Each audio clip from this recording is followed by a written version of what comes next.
poder acompañar a la iglesia al Señor brindando estas herramientas. Porque estamos comprometidos con acompañar a la iglesia, procura que pueda consolidar su vocación integral. Personas que no solamente están trabajando de una iglesia, sino un ministerio, desde el campo tecnológico, abogado, desde cualquier área. Este es nuestro deseo también, poderle ayudar a usted en su formación.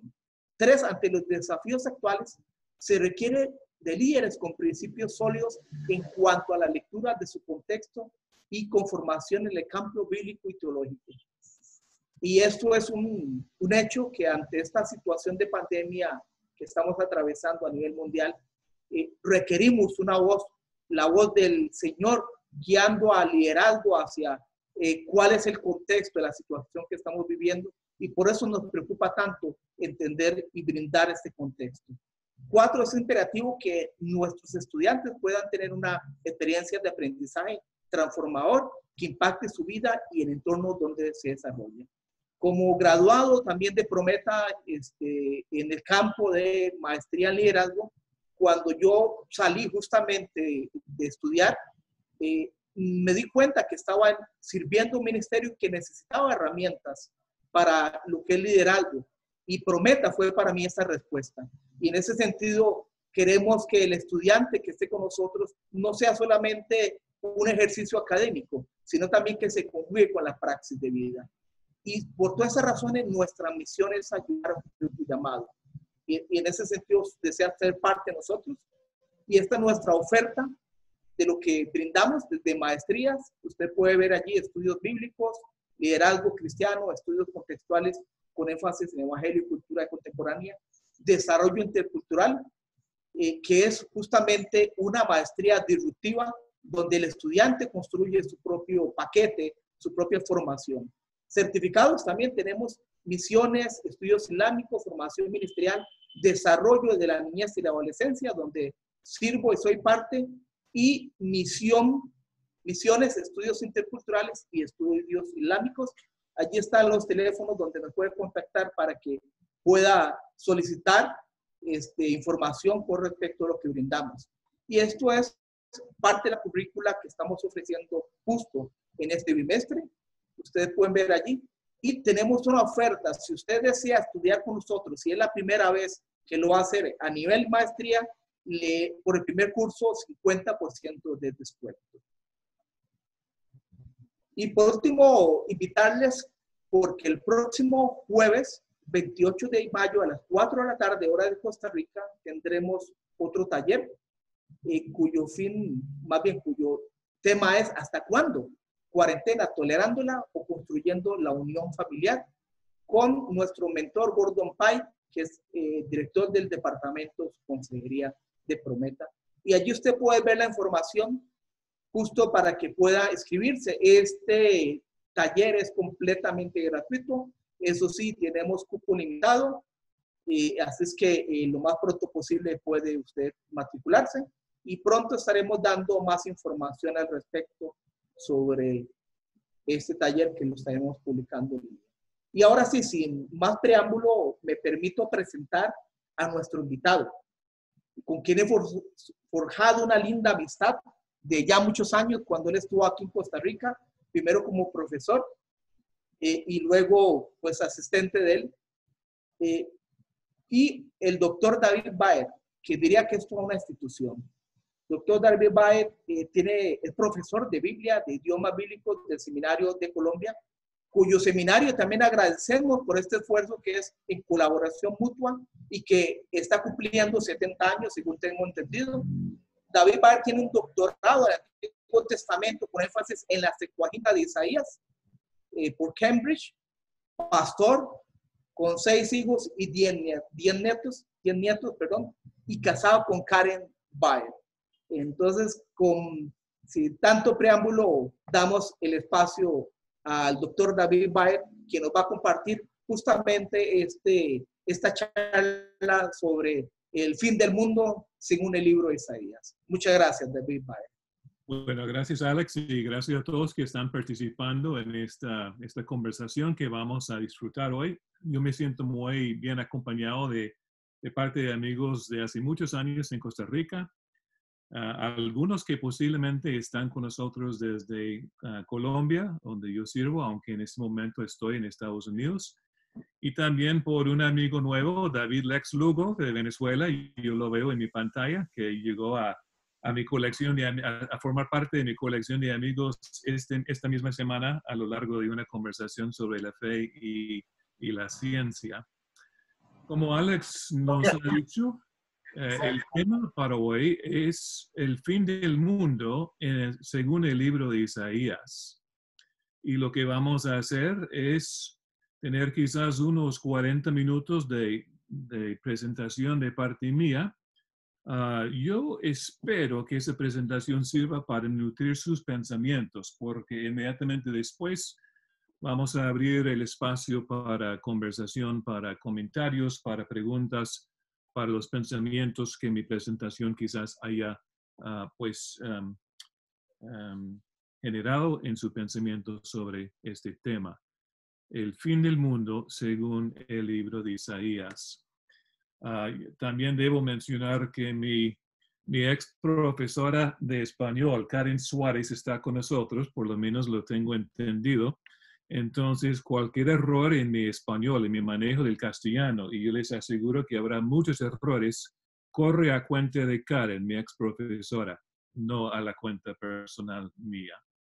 Muy bien, entonces voy a tratar de compartir la pantalla en este momento para que comencemos. Y Alex, quizás usted me puede dar una señal de si estamos viendo lo que debemos estar viendo en la pantalla, la presentación de PowerPoint. Sí, David, estamos viendo la pantalla. Solamente amplíela para ya. Bien.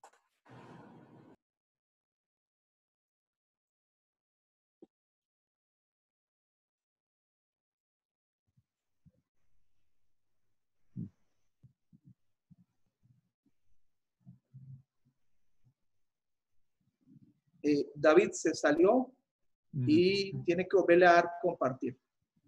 Okay. Nos sentimos como en ambiente en casa, a veces la tecnología hace esto y así es que no nos preocupamos, más bien agradecemos ver a la confianza por estar con ustedes.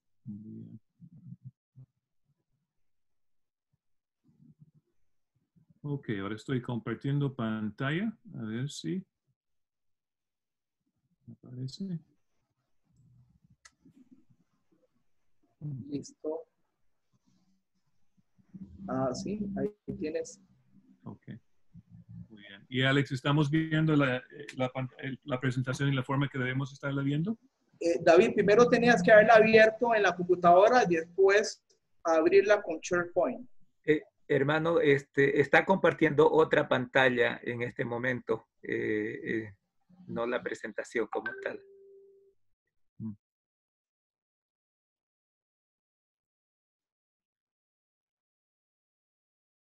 ¿Ahora?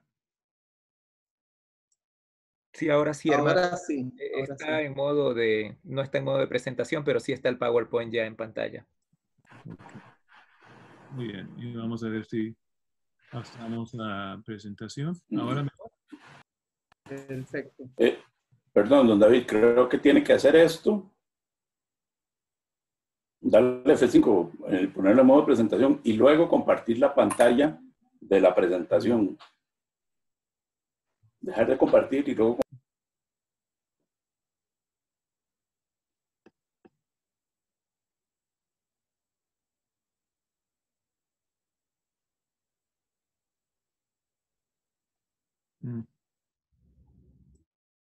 Estaba bien, mi hermano David, en la pantalla. Lo que había que hacer es quitar la opción de visión de expositor para que solo se vea la presentación principal en los 3 punticos que aparecen allí. Dentro de la pantalla de presentación, allí puede hacer eso, hermano, si es que le ayuda eso. Pero estaba bien la presentación, solo que está en modo de presentador. Ajá. Ok.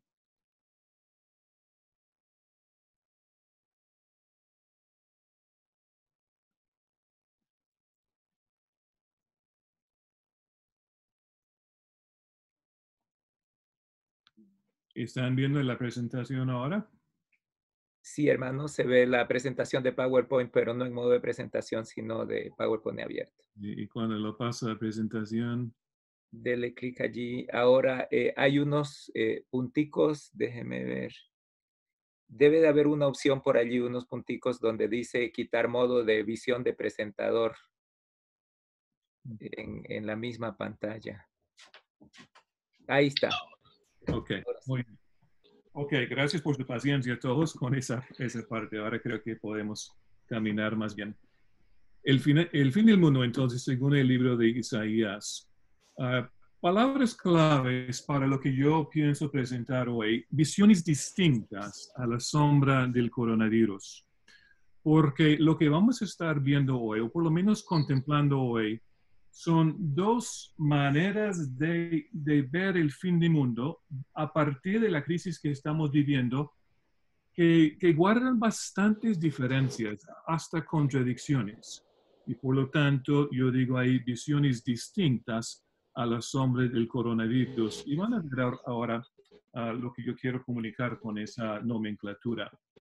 Y hablando de nomenclatura, quisiera pedirles la libertad de inventar unos términos, no son términos técnicos, pero es vocabulario que yo vengo pensando en estos días, desde que llegó la invitación a presentar ese tema. Y me refiero allá a la expresión fervor pandémico escatológico. Fervor pandémico escatológico. Cada una de esas tres palabras, dos de ellas unidas por un guión, son palabras que yo he reflexionado y he escogido para la presentación hoy. Fervor creo que es una palabra que todos entendemos.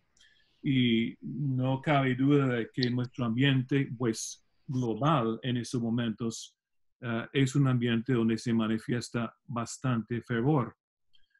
Pandémico también se autoexplica. Ya una palabra que casi desconocíamos hace 4 meses, pandemia, ha vuelto a ser parte central de nuestro vocabulario y de nuestro discurso. Pero donde quizás el tema cobra pertinencia para el público que nosotros formamos hoy es el momento cuando añadimos o conectamos pandémico con escatológico. Porque fervor hay en muchos sectores de la humanidad ante la crisis del coronavirus. Pandémico, pandémica, pandemia son palabras del discurso público en muchos idiomas, en muchos sectores, independientemente de las identidades religiosas de las personas que son protagonistas en ese discurso. Pero entre los cristianos y particularmente entre cristianos de corte evangélico pentecostal, encontramos una especie de ese fervor que es más particular a nuestra vivencia, a nuestra existencia, a nuestra identidad religiosa. Y es un fervor pandémico escatológico donde interpretamos los sucesos que todos estamos sufriendo desde un punto de vista escatológico. Es decir, desde un punto de vista que vincula la pandemia con los últimos tiempos, los últimos días, el escatón, con los propósitos de Dios en el capítulo de su historia, cuando Él viene cerrando esa historia, es decir, un fervor pandémico escatológico. Yo considero que esta reacción que yo estoy tratando de captar mediante esos tres vocales no es de descartar, no debe ser objeto de, no debe ser ridiculizado. Más bien, en momentos históricos, cuando han habido plagas, cuando han habido crisis de dimensiones extra grandes, si me permiten decirlo así, hemos visto una reacción semejante, una reacción que quizás me permiten llamar para efectos de hoy, de la conferencia hoy, fervor pandémico escatológico. Y yo quisiera tratar de darle carne a esa expresión, aislando o identificando, quizás, mejor dicho, cuatro elementos que constituyen este fervor pandémico escatológico. Y después, vamos a llegar a Isaías para ver si la visión que él tiene del futuro, del fin del mundo, del escatón, es semejante, parecido, distinto, contradictorio o alguna versión de esas opciones. Entonces, voy a comenzar con un primer elemento del fervor pandémico escatológico, por lo menos según yo lo veo desde mi ángulo de visión. Una crisis se interpreta como una señal del inminente fin del mundo o el inicio del último capítulo de la historia. Es decir, en los medios, en el mundo, llámese secular, los mismos sucesos no se interpretan de esta manera, pero a partir de un fervor pandémico escatológico, sí, la crisis tiene, o sea, goza de una cierta interpretación, o mejor dicho, le aplicamos una cierta interpretación y decimos que este virus, por sus dimensiones, por el terror que infunde en nuestra vida, puede ser o debe ser, o algunos dirían definitivamente es una señal del inminente fin del mundo. O aún más extremo en cuanto a esta expresión, es más bien el inicio del último capítulo de la historia. Entonces, los que hablan a partir de este tipo de discurso son personas que yo caracterizaría como protagonistas o voceros de un fervor pandémico escatológico. Pasemos entonces a un segundo elemento, porque les dije que yo he tratado de identificar 4 de ellos, o más bien que pienso que he identificado 4. Otros voceros, o muchos voceros que hablan a partir de esta postura, dirían que un número reducido de creyentes percibe la verdadera naturaleza de la crisis. Es decir, el mundo sigue pensando que esto es algo que debemos, pues, confrontar en términos médicos, en términos sanitarios, etc. Pero hay algunos creyentes cristianos que entienden que realmente su naturaleza es más que eso. Y estas personas, estos creyentes que perciben la verdadera naturaleza de la crisis, se escaparán de la crisis, por lo menos de sus extremos, en algunas versiones por un rapto o un arrebatamiento que los rescatará. Yo voy a citar después varias fuentes donde esto se da por sentado. Entonces, si me permiten agregar aquí un segundo elemento, una segunda cualidad de lo que yo estoy llamando fervor pandémico escatológico, pues sería este. Ahora pasemos a un tercero. Se afirma que hay actores malvados que conspiran para iniciar o controlar la crisis, pero una vez más pocas personas reconocen la verdadera naturaleza de la crisis. Y ustedes pueden ver que los sospechosos ahí que se nombran son sospechosos que en los medios pues han aparecido detrás de muchas crisis reales e imaginadas desde hace 10, 15 años. Bill Gates, el élite globalista, etc. Entonces aquí un tercer elemento, si no me equivoco, y es bien posible que estoy equivocado en mis apreciaciones aquí, pero un tercer elemento del fervor pandémico escatológico. Y finalmente, o por lo menos en cuarto lugar, porque supongo que podremos agregar más, y esto para mí es muy importante, más porque vamos a llegar a un texto bíblico clave, el libro de Isaías, que parece tener una perspectiva muy distinta, muy diferente a este cuarto elemento del fervor pandémico escatológico. Es decir, el mundo termina en fuego o el mundo termina en cenizas.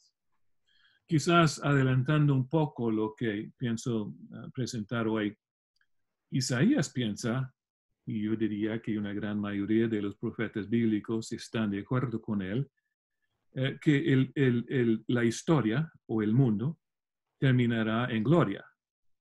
Pero según el fervor pandémico escatológico, por lo menos el énfasis, sino la totalidad de su expectativa, es que el mundo termina bajo juicio divino en fuego y en cenizas.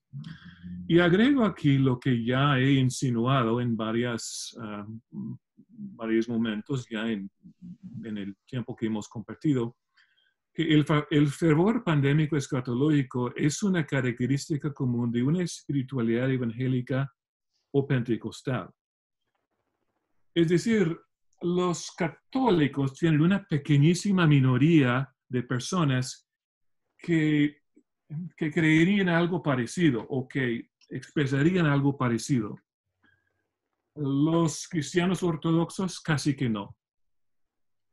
Las iglesias protestantes históricas casi no. Eso es algo nuestro. Suponiendo que nuestro público se constituye hoy, si público no es una palabra demasiado grande para lo que estamos conversando, que consiste básicamente en personas evangélicas, en personas pentecostales o en personas que comparten esas dos identidades. Esta cuestión es cuestión nuestra. Es algo que florece en nuestra casa y no tanto en otras. Los primos, los hermanos en la fe cristiana no realmente no luchan en la misma manera o no experimentan en la misma manera lo que yo estoy expresando acá. Bueno, algunos ejemplos. Tomado primero un extracto tomado de New York Times en español y lo pueden leer ahí. Para personas de muchos credos e incluso para los que no tienen ninguno, últimamente hay una sensación de que el fin del mundo está cerca. No solo hay una plaga, sino que cientos de miles de millones de langostas están pululando en África Oriental, incendios forestales en Australia, etc. Entonces, este artículo, aunque aquí dice personas de muchas fees y de ninguna están experimentando esto, el mismo artículo, en partes que no he citado, realmente se enfoca sobre esta realidad evangélica, esa realidad de lo que personas cristianas conservadoras en lenguaje del New York Times están experimentando. Ahora pasamos a otra cita que es bastante reciente, esta vez de CNN en español. Los historiadores dicen que muchos cristianos en la Europa del siglo XVII predijeron que el mundo terminaría en ese año 1666 porque los números 666 representaban la marca de la bestia mencionada en el libro de Apocalipsis. Cuando el gran incendio de Londres, que duró 4 años, estalló ese año, muchos lo vieron como el cumplimiento de la profecía. Y una vez más, tal y como vimos con New York Times, con CNN, el punto del artículo, que aquí les doy un pequeño extracto, no es netamente histórico, es parecer que muchos cristianos conservadores están en una misma actitud ante los sucesos del coronavirus. Y por último, y en tercer lugar, hay un periódico que desconocía, el Nuevo Heraldo de Denver, en Estados Unidos, que da los resultados de un instrumento bastante serio donde se entrevistaba con muchos pastores. Yo pienso que en Estados Unidos, aunque es posible que las fronteras, o sea, que esta reseña, que esta investigación fuera más allá de las fronteras de mi país de origen, yo pienso, sin embargo, que realmente el enfoque estuvo ahí. Casi 9 de cada 10 pastores evangélicos creen que la actual pandemia del coronavirus indica la proximidad del fin del mundo. Imagínense esa realidad. Y hasta el momento no estoy criticando, estoy describiendo. Casi 9 de 10. Según el sondeo, el 89% de los pastores encuestados afirma que los eventos actuales concuerdan con lo que Jesús dijo que ocurriría antes de que Él regresase a la tierra. Y después pueden ver los detalles que siguen en ese tercer párrafo. Entonces, para mí, pensando sobre el tema que pues, se me dio para esta conferencia, no hay duda de que estamos viviendo un fervor pandémico escatológico, aun si haya palabras más descriptivas, palabras más apropiadas de las que yo estoy presentando hoy. Entonces, volviendo al tema, Isaías y el final del mundo, visiones distintas a la sombra del coronavirus. Ya estoy viendo muchas palabras mal escritas, les pido su perdón por eso. Aquí en la pantalla, en esta diapositiva, tenemos dos personas con visiones contundentes sobre lo que está pasando. A la mano izquierda, si su pantalla presenta las imágenes en la misma orden que la mía, hay un pastor ahí abajo en esa diapositiva que está discurriendo, está exponiendo con mucha certeza, con muchísima seguridad de que él entiende la naturaleza real de los sucesos de la pandemia y hablando en términos muy conspiratorios y hasta definiendo los detalles de esa conspiración. Está hablando con dos pastores colombianos ahí arriba que están pues recibiendo el discurso del pastor de abajo como si fuera la misma palabra de Dios. Y aunque para mí fue difícil ver un video de 30 minutos de esa naturaleza, uno puede reconocer muchos amigos en las caras de esa pareja de arriba. A la mano derecha en su pantalla tenemos otro protagonista, otra persona con visión, y es una imagen del mismo profeta Isaías. Y vamos a comparar y contrastar estas dos visiones para ver si hay concordancia, si hay discrepancia y en cuáles medidas, en cuáles proporciones.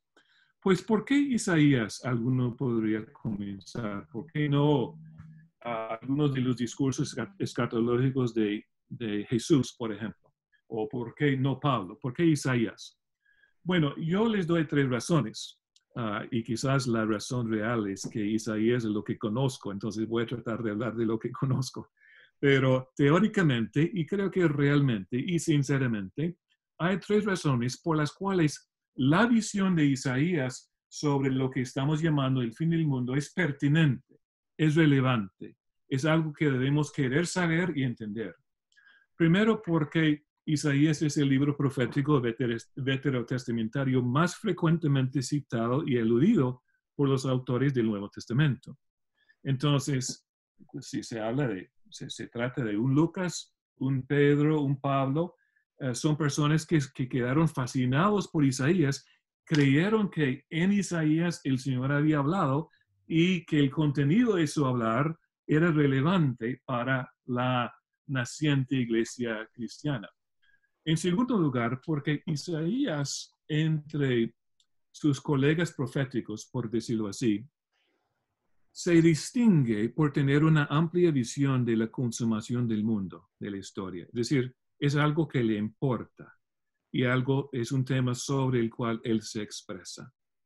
Y en tercer lugar, porque es poco probable, según es mi opinión, que es poco probable que los autores neotestamentarios que tanto valor reconocieron en este libro de Isaías hubiesen descartado su visión de la consumación del mundo.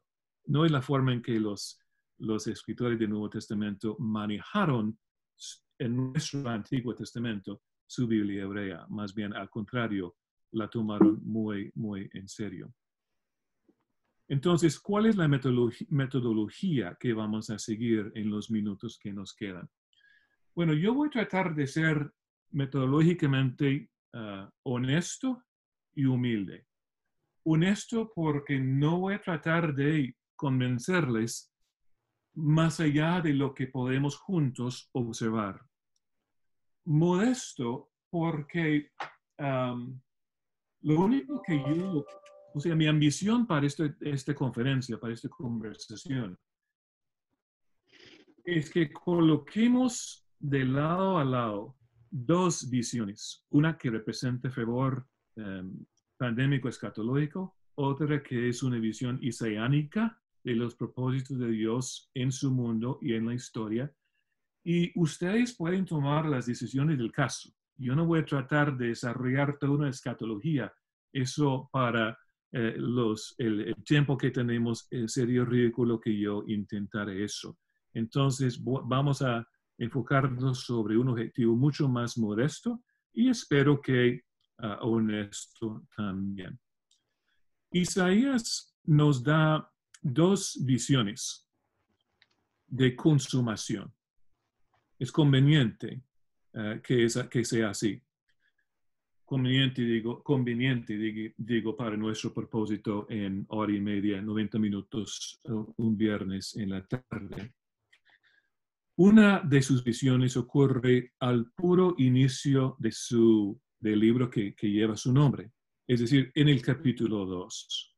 Digo el puro inicio y digo capítulo 2 porque el capítulo 1 de Isaías es una compilación, una introducción selectiva que escoge y que selecciona temas que provienen de un libro masivo, 66 capítulos, y arregla esas declaraciones y esos temas en un preludio.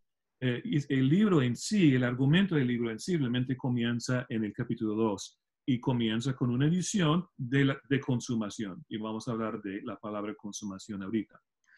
En la otra visión de Isaías ocurre al puro final de su libro. Entonces, obviamente, los editores del libro de Isaías estaban haciendo algo premeditado cuando colocaron una visión de consumación al inicio y otra que es como la imagen de espejo al puro final.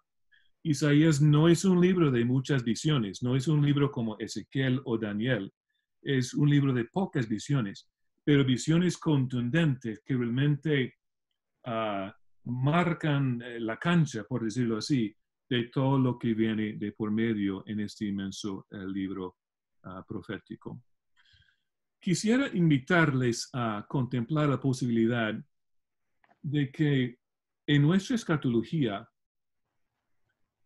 hemos asumido un enfoque que es diferente al enfoque que por lo menos una gran parte de la literatura bíblica profética asume. Es decir, les voy a invitar y les invito a contemplar la posibilidad de que nuestra fascinación por el fin del mundo es algo distinto a los compromisos de un Isaías sobre la consumación de la historia.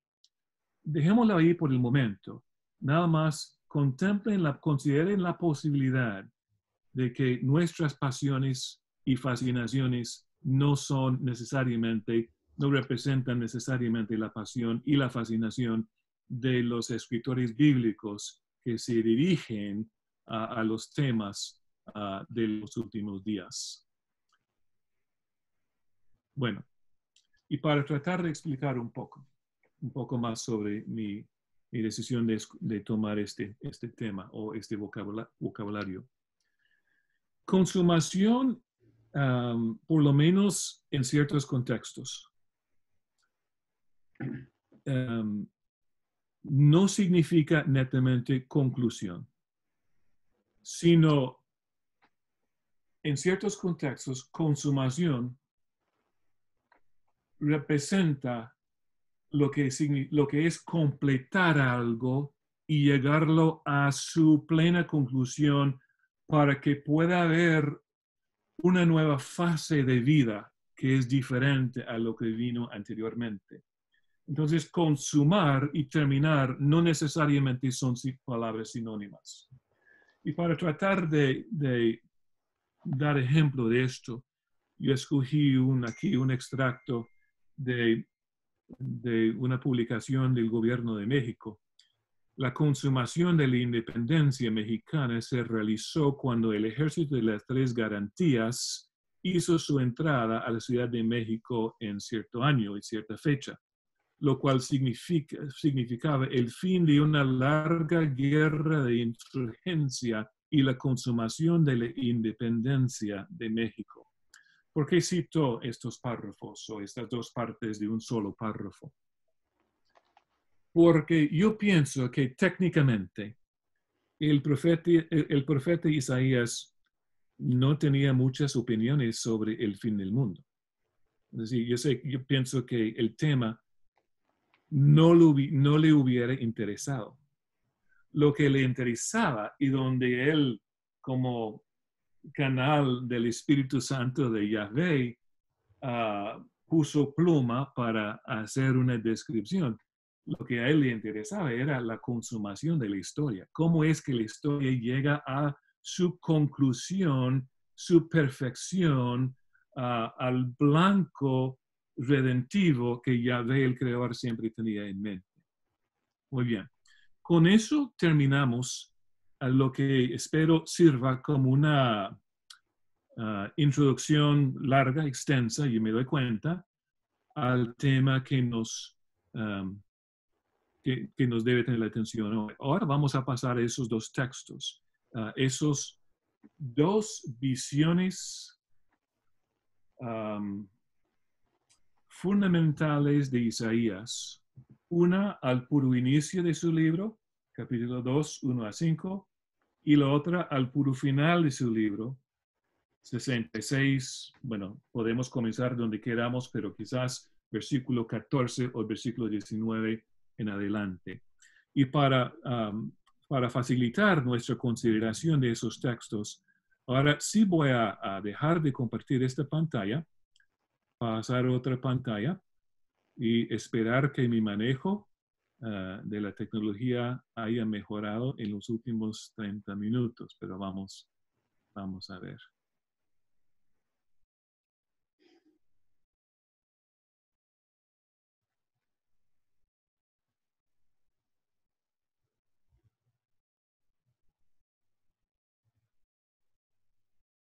Muy bien. ¿Están viendo 3 columnas de texto?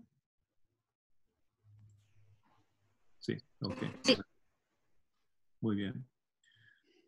Ok. Estamos en Génesis 2 y para la mayoría de los que están en la conversación hoy, la segunda y la tercera columna van a ser las columnas pertinentes, los textos pertinentes. Yo incluyo el texto hebreo porque yo sé que hay algunos partícipes que han tenido el privilegio y la oportunidad de estudiar hebreo, y yo pienso que ellos merecen que trabajemos a partir del texto original cuando se puede. Pero para la mayoría vamos a tener en la segunda columna la Biblia de las Américas, una traducción bastante literal, y en la tercera, la muy conocida Nueva Versión Internacional, que no es una traducción literal, es una traducción quizás parafrástica, si me permiten usar una palabra que no es muy precisa. Y aquí vemos la visión de visiones del libro de Isaías, es decir, la visión que queda a la raíz de todo el libro. La visión que introduce los conceptos y una parte del vocabulario que van a ser pan de todos los días de los capítulos 3 al 65 del libro. Es decir, esta visión no es cualquier. Esta visión es la visión de visiones en Isaías. Y si me permiten, lo que tenemos aquí en 2.1 es Hadavar Shachazai Yeshayahu ben Amos al Yehuda Yerushalayim. Lo que vio Isaías, hijo de Amós, leyendo de la muy literal Biblia de las Américas, concerniente a Judá y Jerusalén. Ahora, ¿qué es lo que él vio? ¿Qué es Hadavar Shachazah? La cosa que él vio. Bueno, comienza, la descripción inicia en lo que es para nosotros el capítulo 2. Vahayaba acharit hayamim, y acontecerá en los postreros días. O Nueva Versión Internacional, en los últimos días. Bueno, la verdad es que Acharit Hayamim, la expresión hebrea aquí, no es una expresión técnica de la escatología cristiana, como nosotros tenemos escuchar esas palabras hoy día, en los postreros días. Porque la escatología cristiana no existió todavía, cuando Isaías estaba escribiendo esas palabras. Y las mismas palabras ocurren también en Miqueas. Entonces, esa escatología estaba cuestión del futuro. Ellos no tenían toda esa revelación todavía. Pero... está hablando sobre Isaías y la visión de la pandemia, que todo el mundo dice que es el fin del mundo. en los postreros días es la forma de Isaías de decir, más allá de lo que yo conozco, más allá de lo que yo puedo describir a partir de la vida que yo he vivido, algún día dentro de los propósitos redentivos de Dios. Entonces, Él nos ha dado el marco temporal de lo que viene describiendo. Y fíjense en lo que Él viene describiendo. Nakon Yehye Har Beit Adonai Berosh Harim, que el monte de la casa del Señor será establecido como cabeza de los montes. Entonces, Él dice que habrá cambios difíciles de imaginar, pero poéticamente, con mucha imagen, Él está introduciendo los cambios que la historia y los últimos días de la historia traerán. Y como estamos en poesía hebrea, uno puede anticipar que Él va a complementar su expresión sobre el monte de la casa del Señor será establecido como cabeza de los montes con otra expresión, y eso es precisamente lo que Él dice, porque aquí se alzará sobre los collados. Ahora, no sé si nosotros en Venezuela, en Costa Rica, en Estados Unidos, en Colombia, en México, somos capaces de imaginar entre comillas, lo ridículo de lo que Isaías está diciendo aquí. ¿Por qué lo digo en esos términos? Sí, tengan paciencia con la expresión porque voy a tratar de explicar mi intención de manera respetuosa. Porque si han estado en Israel y si han ido a Jerusalén, y no sé si algunos han tenido esa oportunidad, sabrán que el monte Sión es un pequeño monte. De hecho, ni es un monte. Es una colina, es una colinita. Es algo humilde en términos geográficos. No se compara con nuestros Andes, con los Andes. No se compara con los Himalayas. No se compara con los Rockies. Es pequeño. Entonces, la idea de que el futuro verá un cambio tan drástico que ese montecito llegue a ser establecido como cabeza de los montes, alzado sobre los collados, eso es una expresión, eso es un futuro solo Dios. No es un futuro a partir de nuestra experiencia, es un futuro solo Dios. Pero la visión se torna aún más interesante con la siguiente expresión. La expresión que se capta aquí según la versión, la Biblia de las Américas, y confluirán en él todas las naciones. El hebreo que corresponde es V'nachru elal kol hagoyim. Entonces, ¿qué es lo que Isaías está diciendo? Primero, él está mencionando kol hagoyim, todas las naciones, todos los pueblos. En contexto, los enemigos de Israel. En contexto histórico, los que se burlan de su religión. En contexto histórico, los que llegan para sitiar y destrozar ciudades como Jerusalén. Y ahora él dice que ellos, Nahru elav hagoyim, confluirán en él todas las naciones. Ellos fluirán como un río hacia ese monte, ahora el monte más alto del mundo. Y hay dos inmensas ironías acá en lo que él está diciendo. Primero, que las naciones, los pueblos vayan a llegar al monte Sión aparentemente con intenciones benignas en lugar de malignas. Pero en segundo lugar, piensen conmigo sobre la imagen que él está aportando acá. Yo no sé dónde tú vives, pero donde yo he vivido, en todo lugar donde yo he vivido, los líquidos, los ríos fluyen hacia abajo, no fluyen hacia arriba. Pero aquí las naciones van a fluir, dice Isaías, como un río hacia el lugar que acaba de establecerse como el lugar más alto de todo el mundo. Una vez más, Isaías está diciendo que aquí lo que tenemos es una visión, un futuro solo Dios, un futuro solo Yahvé. Pero él apenas está arrancando, porque él tiene más detalles ridículos si estamos limitados a nuestra experiencia, pero muy prometedores si nos podemos abrir al futuro de Dios, que es distinto a lo que nosotros hemos conocido. Me refiero al versículo 3.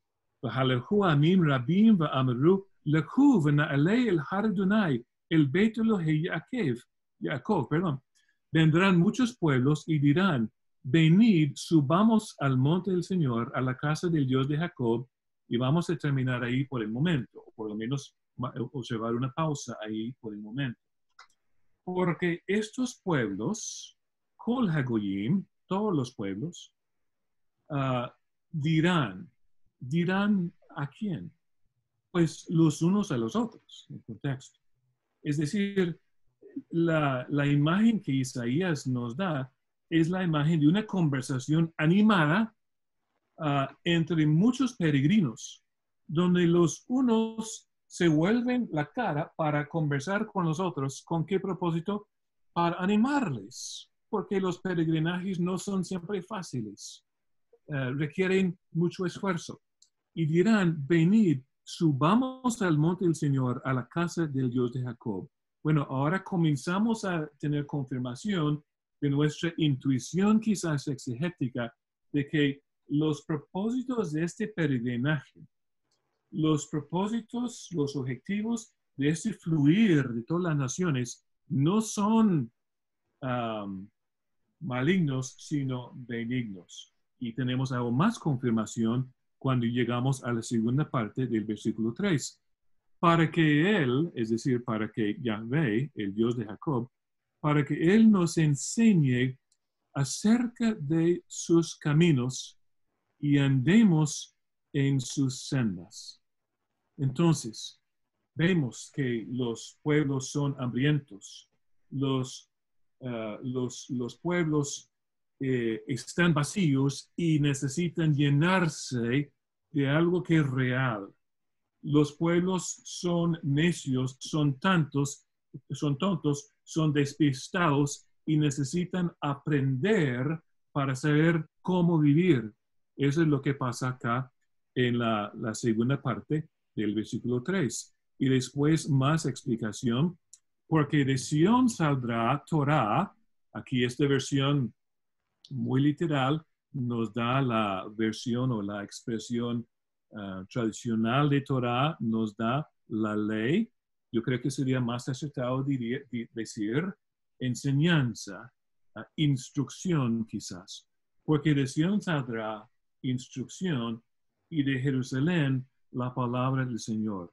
Entonces, estas naciones, para usar lenguaje que no es lenguaje isaiánico, no es lenguaje veterotestamentario, pero sí es lenguaje evangélico. Entonces, usemos nuestro dialecto por un momento para captar lo que estamos leyendo. Ese es un mundo, es un futuro donde los pueblos se han convertido.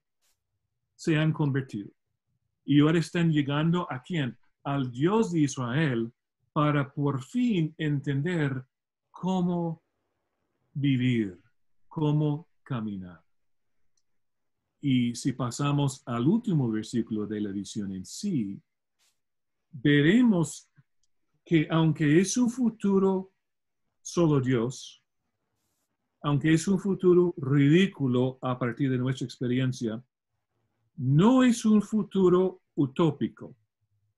No es un futuro donde no haya juicio, donde no haya purificación, donde no hay mano dura.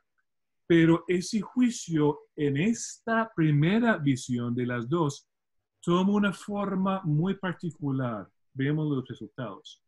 Juzgará entre las naciones. ¿Quién juzgará? Pues Yahvé, el Dios de Jacob.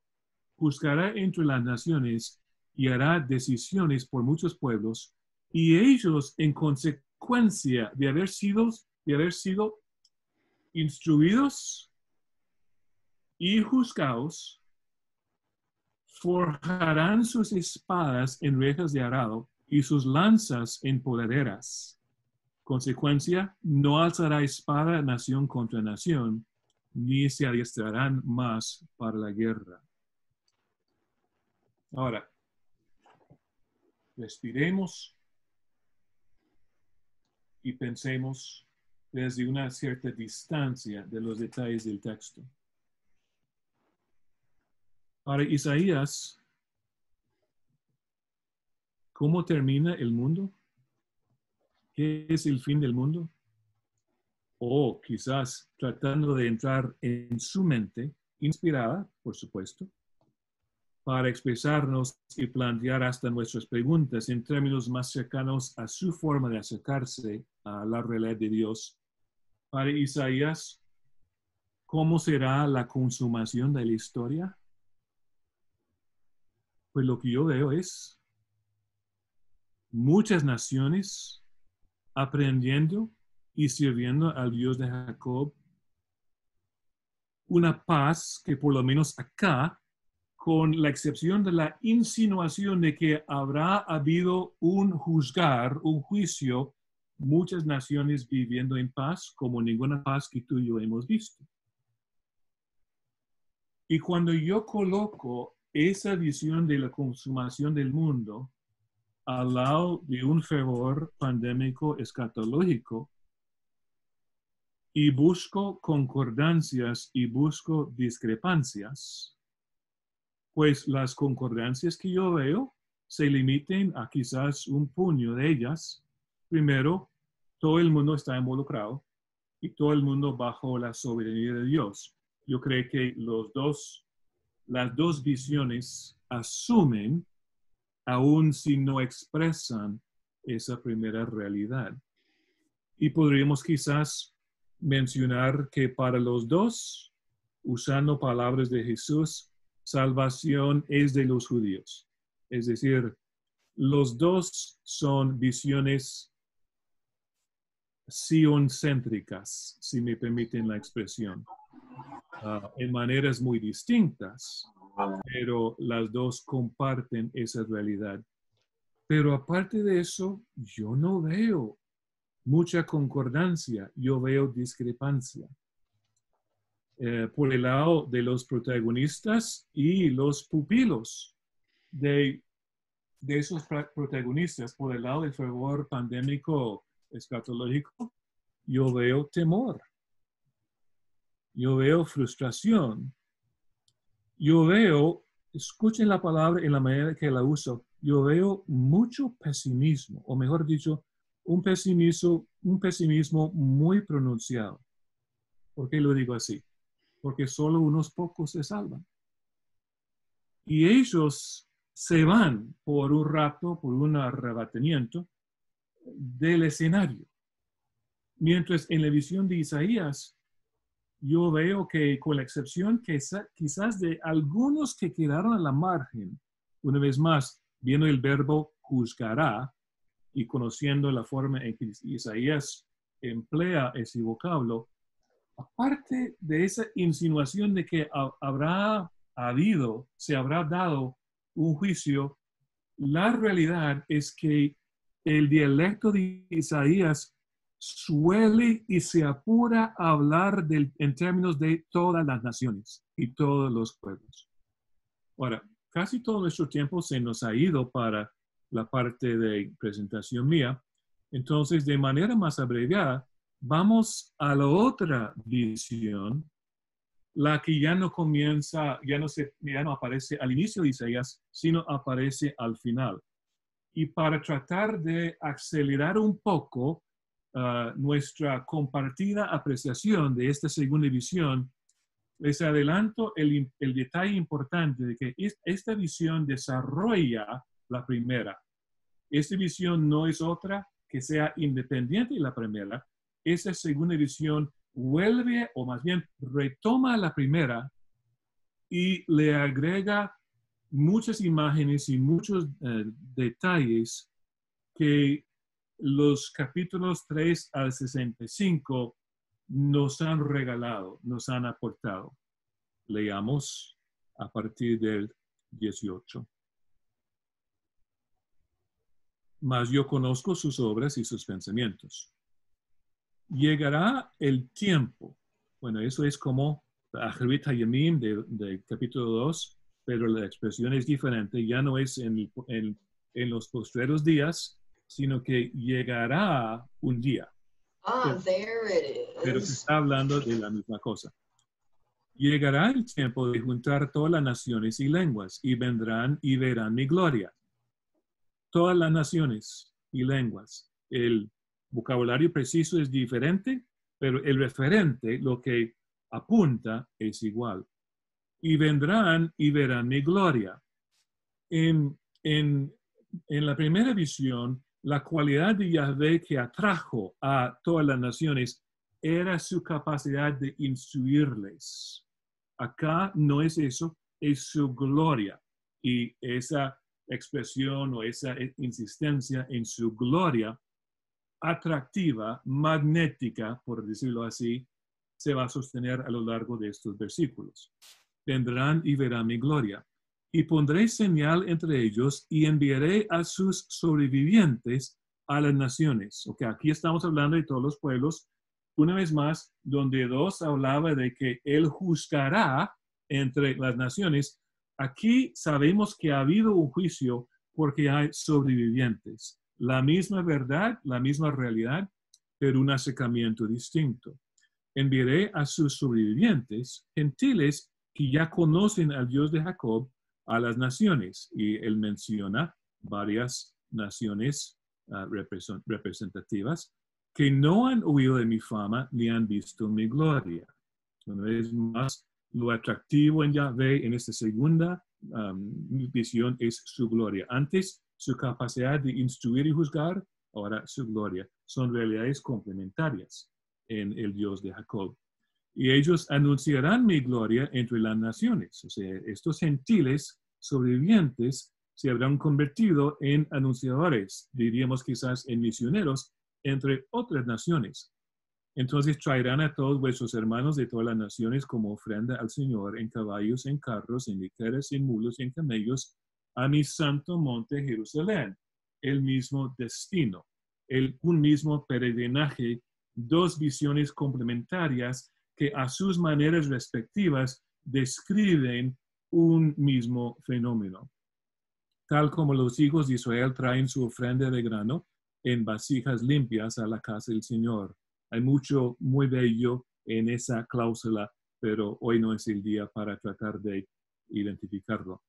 Y también tomaré algunos de ellos para sacerdotes y para levitas. Entonces, Pablo, para nombrar un solo escritor neotestamentario, se nutre de esta idea de que aún los gentiles van a tener acceso a lo más precioso de Dios, por decirlo así. Y en ese momento se identifican como sacerdotes y levitas. Porque como los cielos nuevos y la tierra nueva que yo hago permanecerán delante de mí, declara el Señor, así permanecerá vuestra descendencia y vuestro nombre. Y sucederá que de luna nueva en luna nueva y de día de reposo en día de reposo, todo mortal vendrá a postrarse delante de mí, dice el Señor.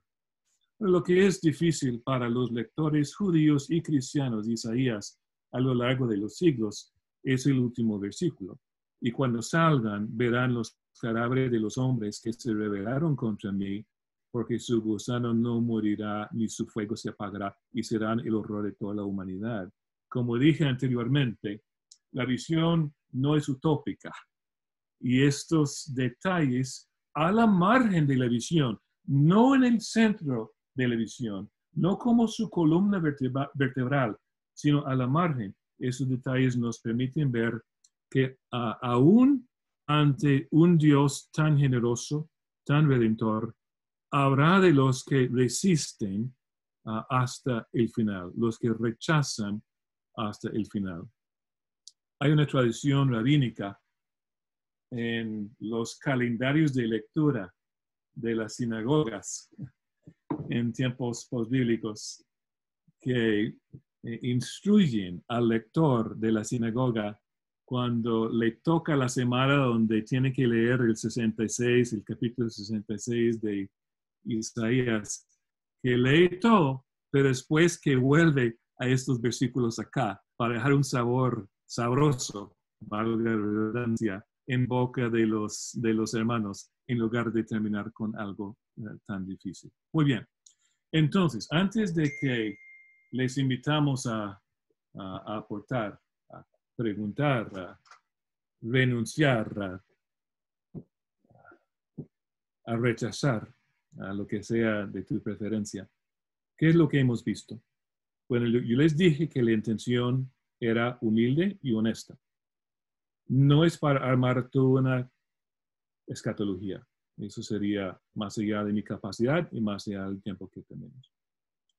Es tomar un momento, siendo hijos e hijas de la misma familia, que en el seno de nuestra vivencia experimenta un pronunciado fervor pandémico escatológico.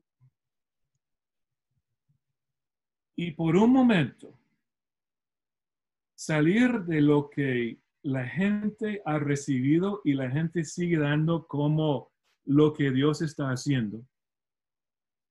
Volver a un profeta representativo del Antiguo Testamento con una clarísima visión del futuro de Dios, que es el profeta más citado por los escritores encargados de explicar a la iglesia naciente quién es Jesús y qué es lo que Dios está haciendo en y por medio de Jesús, para al final de las cuentas preguntarnos, ¿lo que hemos creído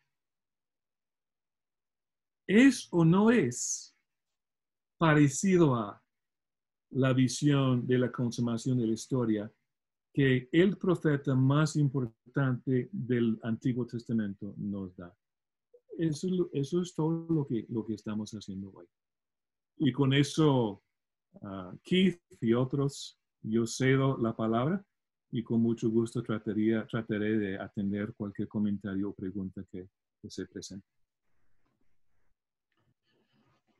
Bueno, muchísimas gracias, don David, por esta introducción que seguramente quisiera desempacar más e ir más profundo, pero respetando el tiempo que tenemos disponibles. Veo que tenemos una gran audiencia de más o menos 120 personas que están sintonizando, la mayoría en Facebook. Y creo que es Alexander, que si hay alguna pregunta en Facebook me lo podrá pasar para que yo pueda entonces pasar la pregunta a don David Baer. Pero no sé si en el momento, si uno de ustedes ya tiene alguna pregunta para nuestro querido colega David Baer. Hay un comentario aquí. Dice aquí que me encanta la forma tan humilde de exponer y el respeto al público, procurando las mejores palabras para comprender mejor. Entonces, un agradecimiento por la manera en que has presentado este tema, y seguramente todos hemos experimentado en la iglesia y fuera de la iglesia cierto temor al futuro, ¿verdad? Cierto peso que sentimos cuando recibimos noticias de este tipo, pero gracias a Dios que los profetas nos ayudan a descansar en el Dios soberano y su plan y el fin de la historia, no el fin del mundo. Entonces, vamos a ver si hay algunas preguntas. Si alguna persona tenga una pregunta, vamos a ver. Sí que yo quisiera hacer una pregunta. Adelante, David Lex. Profesor Baer, muchas gracias. Su disertación excelente. Quisiera, profesor, hacerle, mi pregunta estaría orientada a que los textos que tratan la escatología o las últimas cosas en la Biblia, como Daniel, como el sermón escatológico de Jesús, Pablo en Primera y Segunda Tesalonicenses y aún Juan en el Apocalipsis, mucha gente lo ve como ese sentido de pesimismo que usted ha mencionado. Mientras que la intención de los autores del Nuevo Testamento fue muy por el contrario, llevar un mensaje de esperanza, de aliento y de ánimo al creyente. Y eso es lo que tanto Daniel, allá en el cautiverio, Jesús mismo cuando les responde a sus discípulos cuando le dijeron acerca de las instalaciones del templo, y él les dijo, mirad que nadie les engañe, y les pasa toda la película, con un sentido de motivarles y también igualmente hace Pablo y hace igualmente Juan en el Apocalipsis, con un propósito, con una intención de provocar esperanza y ánimo y muy lejos del pesimismo. ¿Podemos insertar a Isaías en esa misma intención esperanzadora? Esa es mi pregunta. Gracias, David Lex. Estoy totalmente de acuerdo con la forma en que has planteado la pregunta, con la excepción de insertar. Bueno, yo no insertaría a Isaías. Yo diría que Isaías vino primero, antes que las personas que has mencionado. Y es verdad, es cierto. Pero eso, o sea, eso no es una crítica. Y ellos construyen, no rechazan, sino construyen sobre lo que su legado antiguo testamentario, veterotestamentario, les ha dado. O sea, la iglesia primitiva, estoy convencida de que la iglesia primitiva hubiera quedado totalmente despistada si no fuera por el tiempo que Jesús pasó con ellos después de la resurrección, explicándoles cómo entender su Biblia hebrea y abrir sus ojos a la realidad de que él no representaba un plan B de su padre, sino la extensión de lo que su padre venía haciendo. Entonces, yo busco y busco sin encontrar una palabra que es el opuesto de pesimismo, que no es optimismo. Y no encuentro esa palabra. Pero llena de esperanza. Es decir, la visión del futuro de Isaías es llena de esperanza. El discurso escatológico, tanto de Jesús como de Pablo, como de Pedro, es un discurso lleno de esperanza.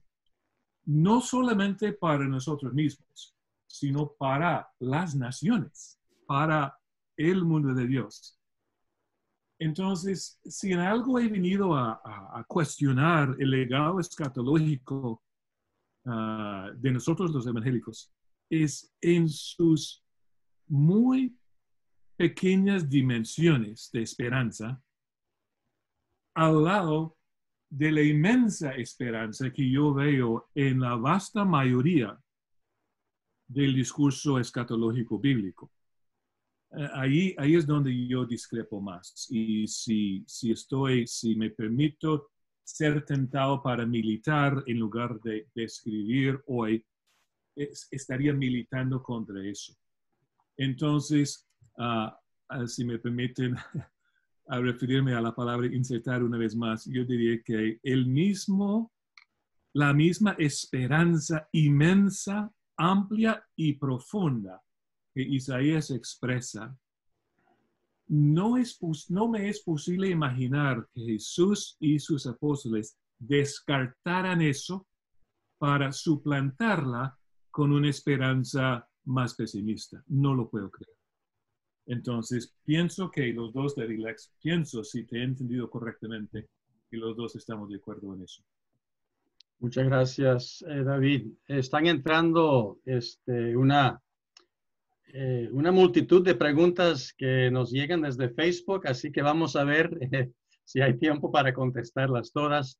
Pero primero, un agradecimiento de Paul Cerdas, que dice: muchas gracias, profesor.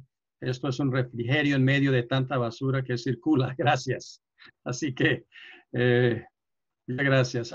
Una pregunta de Crista Castillo. Perdón, de Sergio Carbonell. No me quedó claro la postura sobre el rapto. Entonces, pregunta si pudiera haber una aclaratoria sobre el rapto, y después hay varias preguntas más. Ok. Muy bien.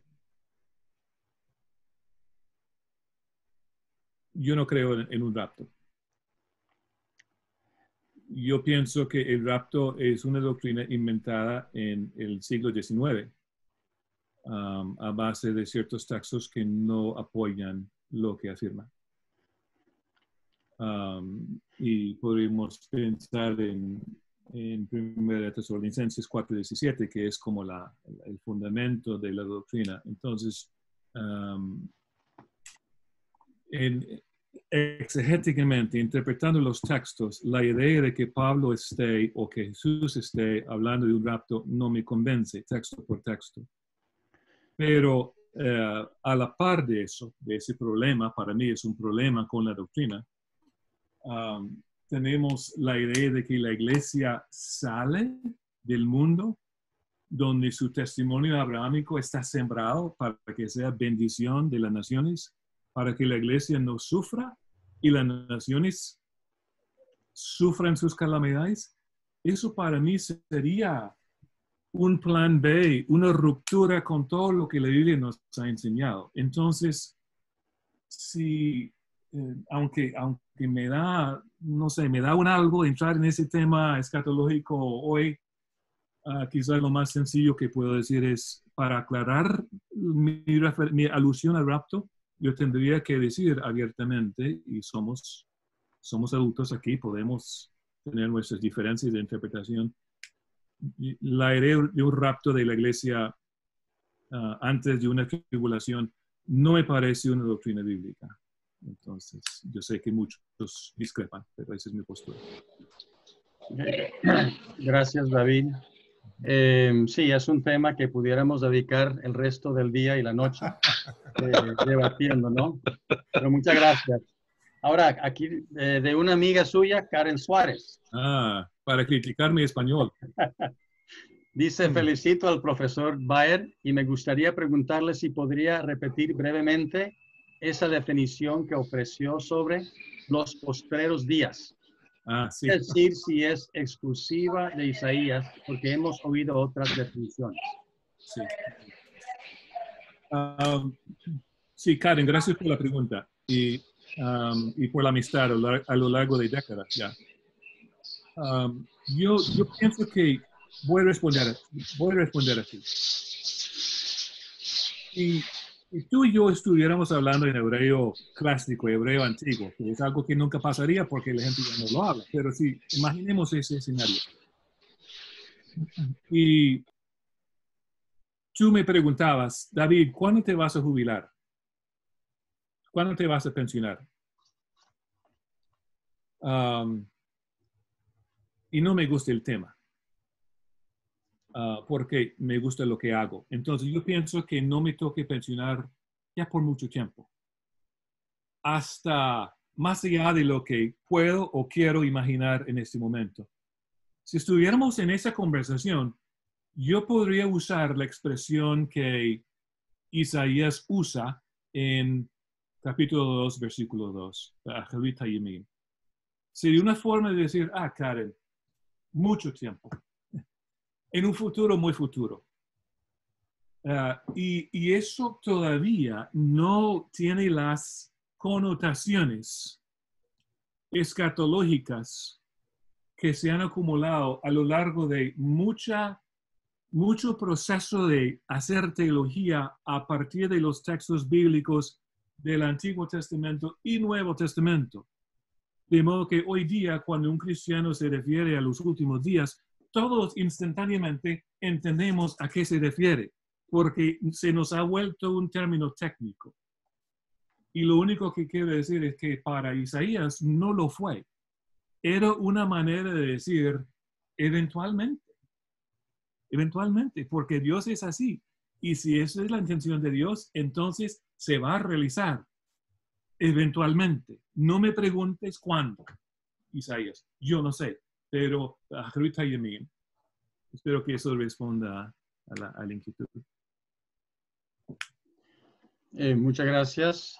Voy a tratar de seleccionar preguntas que son un poco diferentes a algunas preguntas anteriores. Y bueno, este es cierto sentido es parecido, pero Milton Villarrael de España dice que tiene una pregunta aquí. Bueno, lo voy a leer completo aquí, que esto aplica completamente a la pandemia actual, aunque probablemente habrá un evento futuro similar. El problema radica en que los cadáveres actuales y futuros no corresponden solamente a los que se rebelan contra Dios, sino también a creyentes. ¿Alguna explicación al respecto? Ok, gracias, Milton. Sí, bueno, la forma más tradicional de acercarnos a semejante realidad es que vivimos en un mundo caído. Y en un mundo caído, muchos sufren. Algunos sufren por males humanos, otros sufren porque el mundo está fracturado y muchos sufren. Entonces, dentro de 5 kilómetros de donde estoy sentado, el estado de Connecticut, el estado casi más afectado a la parte de Nueva York por el coronavirus en Estados Unidos, hay 3 ancianos de hogares de ancianos, en los cuales cada uno, no juntos, cada uno ha perdido más de 50 personas al coronavirus. Donde la muerte anda por acá, la muerte ronda por allá, más allá de mi ventana. Pero yo no creo que esos cadáveres, y la palabra es sensible, sean los cadáveres de Isaías 66. Yo creo que Isaías 66 está hablando de otra cosa. Él está hablando de la consumación de la historia. Cuando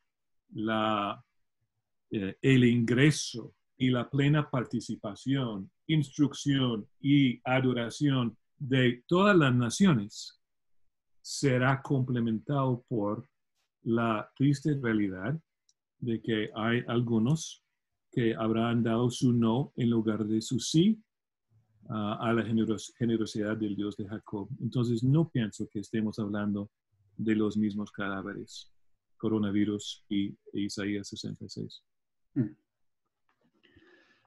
Gracias. Una pregunta aquí de Robinson Moreno. Puede ser parecida, pero más detallada. Para no ser fervoroso, desmedido, ni tampoco escéptico, ¿cómo ver de manera correcta un evento como el actual de una forma escatológica bíblica correcta? Sí. Bueno, gracias por la pregunta, Robinson. Yo soy pastor, entonces yo voy a tratar de responder a partir de un corazón pastoral. Un principio mío en lo que es la obra pastoral es no afirmar más de lo que sé, no afirmar cosas que no sé. ¿Por qué no las sé? Porque Dios no me las ha revelado. Entonces, hay cosas que yo puedo afirmar ante este coronavirus. Primero, que vivimos muy cerca de la muerte. Entonces, arréglate con Dios, porque la muerte es real y aunque evitamos su cercanía en tiempos ordinarios, ya no es tiempo ordinario. Entonces, el coronavirus nos da espacio para la urgencia que es nata en el Evangelio, pero no siempre expresada. ¿Qué más? Yo puedo consolar y me toca a veces consolar gente que está sufriendo con esto. Puede ser gente creyente, puede ser gente no creyente.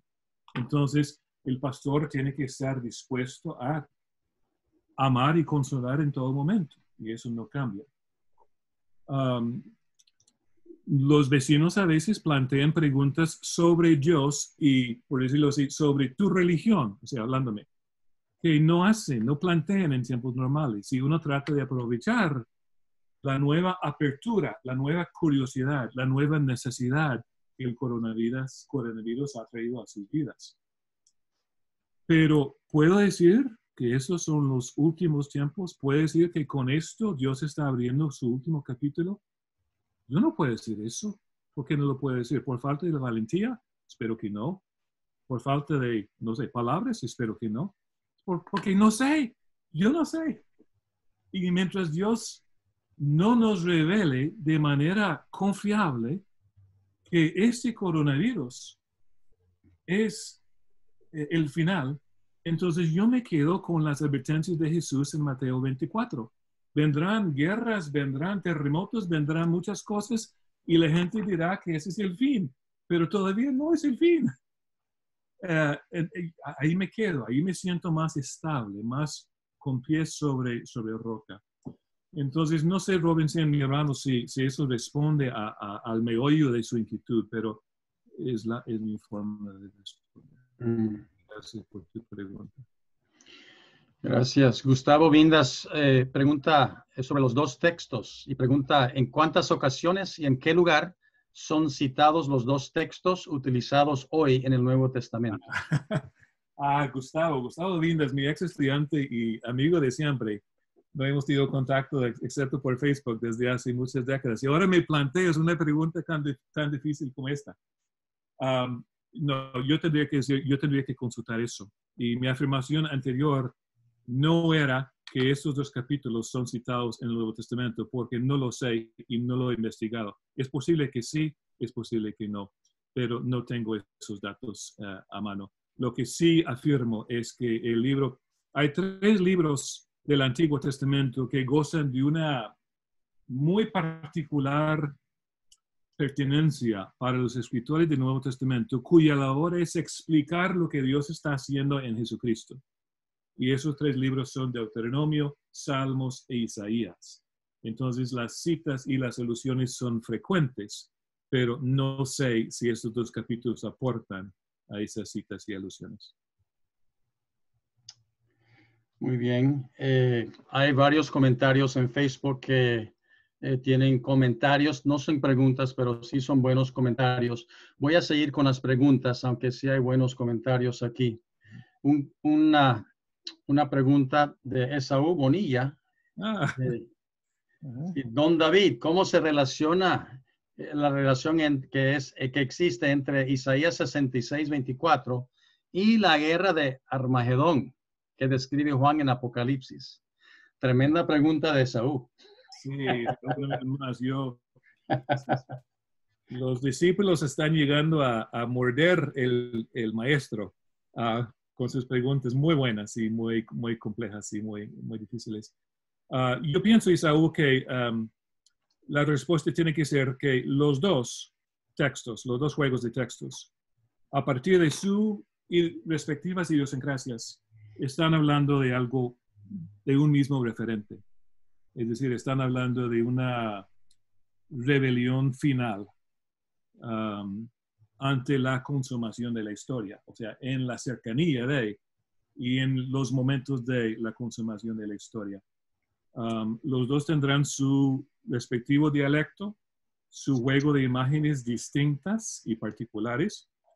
Yo pienso, como exégeta, que como intérprete de la Biblia, que no debemos anticipar que hablen con una sola voz, pero me parece que los dos están apuntando a una realidad, una misma realidad.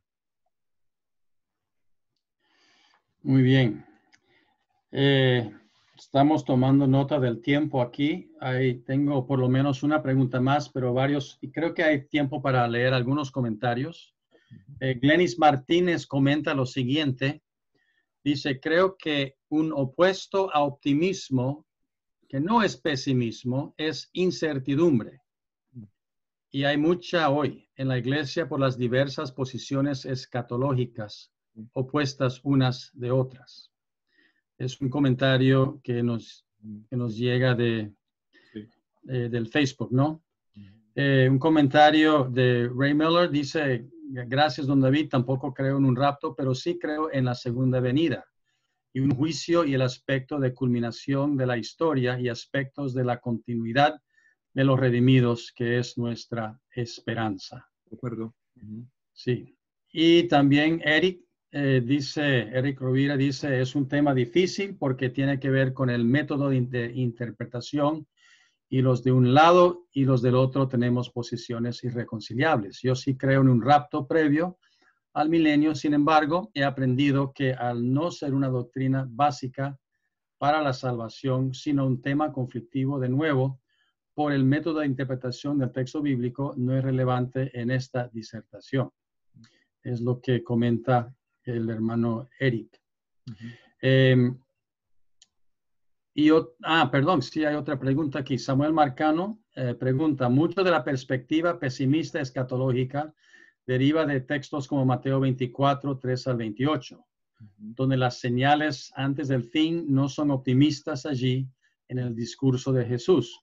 ¿Cómo explicamos estos pasajes a la luz de la perspectiva de Isaías? Sí, muy bien. Y aquí muy tentativamente entro en ese terreno, aunque O sea, ese terreno nos está invitando, nos está convocando, pero yo entro en esta noche porque no hay tiempo para pensar juntos muy tentativamente.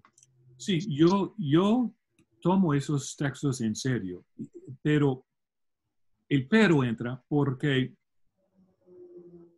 de alguna manera la expectativa más sobria, más golpeada que encontramos en estos textos no puede anular las esperanzas y las expectativas amplias, yo voy a decir expectaciones que abarcan todas las naciones. De alguna manera tienen que coincidir. Porque de otra manera seríamos marcionistas, seríamos personas que pues dejamos atrás el Antiguo Testamento porque ahora nos ha llegado una verdad nueva y no nos preocuparíamos por la verdad antigua. Y yo sé que ninguno quiere eso. Entonces, en los propósitos de Dios, que no son, o sea, no me los consulta, yo creo que tiene que haber una coincidencia ahí que no descarta lo amplio y lo profundo de la visión isaíaca y otras visiones por el estilo. Entonces, ¿por qué enfatizo tanto en una noche como esta ese aspecto tan generoso, amplio de un Isaías? Porque yo pienso que nuestra iglesia evangélica, es mi iglesia, ha caído en un pesimismo que no piensa, que solamente repite. Entonces yo pienso que lo que siempre pasa a la iglesia a lo largo de los siglos es que en cada generación, por alguna razón, se nos pierde una parte de la realidad, de la verdad. Y a mí me gustaría que rescatáramos el hecho de que cuando Dios habla de quiénes serán los redimidos al final de los tiempos, a través de sus profetas y sus apóstoles, un vocablo frecuentemente en su boca es pues todas las naciones, todos los pueblos. Yo quiero que rescatemos ese aspecto de sus intenciones redentivas. Gracias, David. No hay más preguntas, pero sí termino con este comentario de Aldo, uno de los anfitriones de esta presentación, donde él dice, la idea central es nuestra reunión con Dios como una doctrina esencial, el cuándo es lo divergente. Entonces, nuestra unión con Dios y que es lo que nos une, ¿verdad? Entonces, ese fue el comentario de Aldo.